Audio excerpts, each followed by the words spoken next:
Welcome to யாவரும் கேளீர். நான் உங்க பத்ரி பேசுறேன். First start with world cup football. So first semi-final France versus Spain. அதுல ஸ்பெயின் ஜெயிச்சு ஃபைனலுக்கு போயிட்டாங்க. இதுல ரெண்டு டீமுமே ஈக்குவலி டேலண்டட் டீம். பட் ஸ்பெயினுடைய டெக்னிக்கு, அவங்களுடைய அந்த பாசிங் கேமு, அவங்க கம்ப்ளீட்டா டாமினேட் பண்ணி டோட்டலா ஒரு ஏதோ ஒரு மின்னோஸ் மாதிரி ஒரு சின்ன டீம் அடிக்கிற மாதிரி அடிச்சிட்டாங்க 2-0. இது ஒரு ரிமார்க்கபிள் அச்சீவ்மெண்ட். ஏன்னா ஸ்பெயின் யூரோப்பியன் சாம்பியன், தொடர்ந்து 3 தடவை இப்ப பிரான்ஸை ஜெயிச்சிருக்காங்க. Hat trick of wins. So Lamine Yamal அதான் சொல்றாரு தன்னுடைய இன்டர்வியூல, இது third time in a row. நாங்க யூரோப்பியன் சாம்பியன்ஸ், நாங்க யாருக்கும் பயப்பட மாட்டோம் அப்படின்னு மேட்சுக்கு முன்னாடி சொன்னாரு. மேட்சுக்கு அப்புறம் இதான் நடந்திருக்கு. நம்ம எம்பாப்பே, அவர் ஃபைனல் போவார்னு எதிர்பார்க்கப்பட்ட எம்பாப்பே தன்னுடைய டிசப்பாயின்மெண்ட்டை வெளிப்படுத்தியிருக்காரு. நாங்க மோசமா விளையாண்டோம், இவ்வளவு மோசமா விளையாண்டா எப்படி ஜெயிக்க முடியும் அப்படின்னு சொல்லி தன்னுடைய டிசப்பாயின்மெண்ட்டை வெளிப்படுத்தியிருக்காரு. So Ronaldo out, Mbappe out. இப்போ நாளைக்கு காலையில் 12:30 மணிக்கு ஸோ அர்ஜென்டினா வெர்சஸ் இங்கிலாந்து. அதில் அர்ஜென்டினா ஜெயிக்கணும் அப்படிங்கிறது பெரும்பாலான ரசிகர்களோட எதிர்பார்ப்பு. என்ன நடக்குதுன்னு பார்ப்போம். எஸ்பிபி சாரோட ஒரு பேட்டி ஒன்று பார்த்தேன். அந்த பேட்டியில அவரு கமலஹாசன் அவர்களுடைய சிங்கிங் டேலண்ட்டை பயங்கரமா பாராட்டி பேசினாரு. அதாவது ஹை பிச், ராஜா கைய வச்ச சாங் 2 வெர்ஷன் இருக்கும். ஒன்னு எஸ்பிபி பாடியிருப்பாரு, இன்னொன்னு கமல் பாடியிருப்பாரு. எஸ்பிபி பாடினது ஸ்டைலிஷா இருக்கும். பட் ஆனா கமல் பாடினது பயங்கரமான ஹை பிச். அந்த மாதிரி ஹை பிச்ல பாடியிருப்பாரு. அது சம்பந்தமா கேள்வி கேட்டோன்னே, என்னால அந்த ஹை பிச் பாட முடியாது, நீங்க கமல் பேசுறத பார்த்தா அவர் ரொம்ப ஒரு லோவான வாய்ஸ்ல பேசுற மாதிரி இருக்கும். பட் அவர் பாடும் பொழுது எப்படிதான் அவர் அவ்வளவு ஹை பிச்ல பாடுறாருன்னு ஆச்சரியமா இருக்கும் அப்படின்னு அவர் சொல்றாரு. கிட்டத்தட்ட சீர்காழி கோவிந்தராஜன் ரேஞ்சில் பாடக்கூடிய அந்த திறமை உடையவர் கமல் அப்படின்னு அவர் சொல்றாரு. அத சிங்கர் கார்த்திக் ஒரு ஷோல பாடினாரு. கமல் சாரும் இப்ப இருந்தாரு. அவர் போட்டு வைத்த காதல் திட்டம் பாடினாரு. சார், நீங்க என்ன சார் இவ்வளவு ஹை பிச்சில் பாடிட்டீங்க, என்னால கிட்டையே போக முடியல, நான் என்னால முடிஞ்சதை பாடுறேன் சார்னு சொல்லி அவர் பாடினாரு. So Kamalai பொறுத்தவரையே is a trained singer. எப்படி ட்ரெயின்டு டான்சரோ, கமல் ஷூட்டிங்ல அந்த இதெல்லாம் கேமராலாம் இது பண்றப்ப கேப் கிடைக்கும்ல, கேமரா ஆங்கிள்லாம் சேஞ்ச் பண்ணும் பொழுது அப்போ உட்காந்து பாடிட்டு இருப்பாராம் தாளம் தட்டி.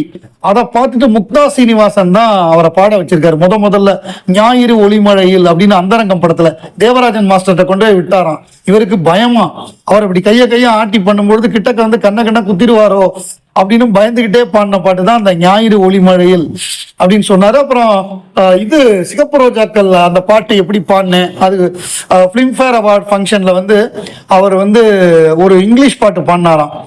அந்த பாட்டை கேட்டுட்டு தான் இளையராஜா அந்த நினைவோ ஒரு பறவை பாட்டே கொடுத்தேன் அப்படின்னு சொன்னாரு. நேற்றுக்கு அந்த ஜானகி அம்மாவுடைய நினைவுனால அந்த பார்த்தேன்.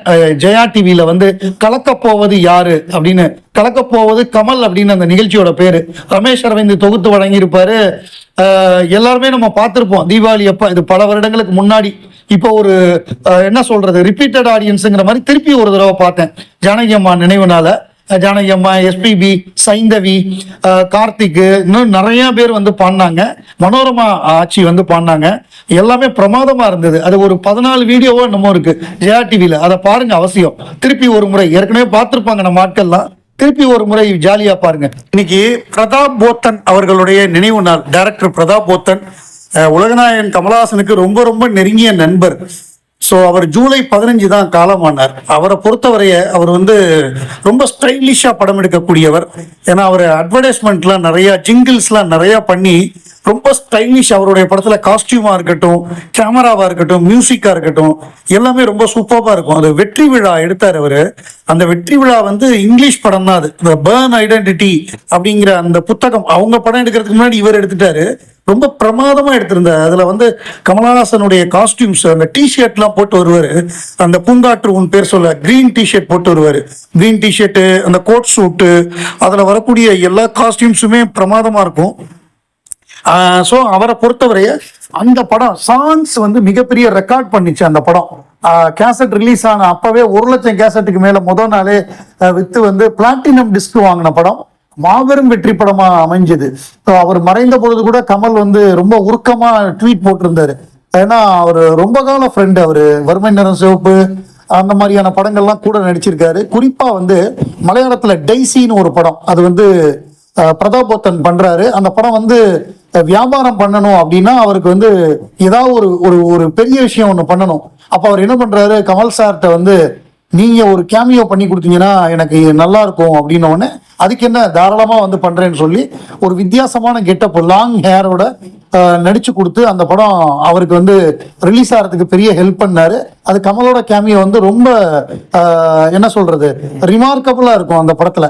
ஸோ அந்த மாதிரியாக அவருக்கு 2 பேருக்கும் நட்பு, அந்த வெற்றி விழா படம், அந்த படம் ஏற்படுத்திய ஒரு பெரிய பரபரப்பை ஏற்படுத்தின படம் வெற்றி விழா. அது 89 தீபாவளின்னு நினைக்கிறேன். 89 தீபாவளி ஒரு கலக்குனுச்சு. நேத்துக்கு ஸ்ருதிஹாசனை பத்தி பார்த்தோம், இன்னைக்கு வந்து அக்ஷரா ஹாசனை பத்தி பாக்குறோம். அதாவது ஜூலை 17ஆம் தேதி வேவ்ஸ் ஓடிடில வந்து சைமல் ஆக்ரா அப்படிங்கிற ஒரு படம் வந்து ரிலீஸ் ஆக போகுது. இது எப்படின்னா அக்ஷரா ஹாசன் கதாநாயகியா நடிச்சிருக்காங்க, சத்யஜித் தூபே கதாநாயகன். இது வந்து எதிர்காலத்துல நடக்கக்கூடிய ஒரு கதை.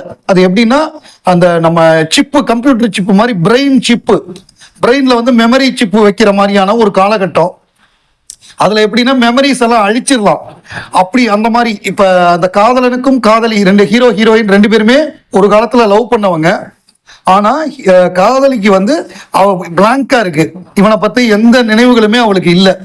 இப்ப வந்து எப்படி இவங்க 2 பேரும் ஒண்ணு சேர்றாங்களா மாட்டாங்களா அப்படிங்கிற மாதிரியாக ஒரு அந்த கம்ப்யூட்டர் சிப்பு, அதாவது எப்படி வந்து நம்மளுடைய மெமரியை வந்து ஆல்டர் பண்றதுக்கு நம்ம விட்டோம்னா அது எவ்வளவு பாதகமா போகுங்கிற மாதிரியான கதை. ரொம்ப காம்ப்ளெக்ஸான ஒரு கதை. கேரக்டர்ல வந்து அக்ஷரா ஹாசன் ரொம்ப பிரமாதமா நடிச்சிருக்காங்கன்னு சொல்றாங்க. ஸோ ஜூலை 17 வேவ்ஸ் ஓடிடியில் அது ரிலீஸ் ஆகுது. அதாவது இது எப்படின்னா அந்த ஏற்கனவே சிவகுமார் ஸ்ரீதேவி நடித்த ஒரு படம்.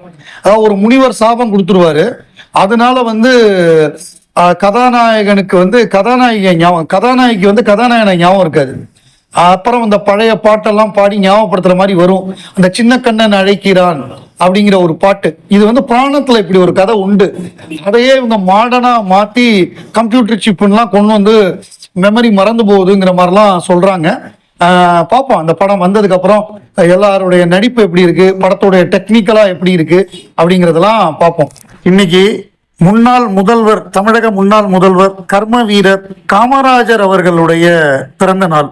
ஸோ அவருடைய பிறந்த நாளைக்கு வந்து நம்மவர் கமலஹாசன் அவர்கள் வாழ்த்து தெரிவிச்சிருக்காரு. அவரை நினைவை போற்றி ஒரு வாழ்த்து தெரிவிச்சிருக்காரு. அதாவது ஒரு அரசாங்கம் எப்படி நடத்தணும், நிர்வாகம் எப்படி இருக்கணும் அப்படிங்கிறதுக்கு வந்து இன்றும் நமக்கு வந்து ஒரு ஏக்கமாகவே இருக்கிறது.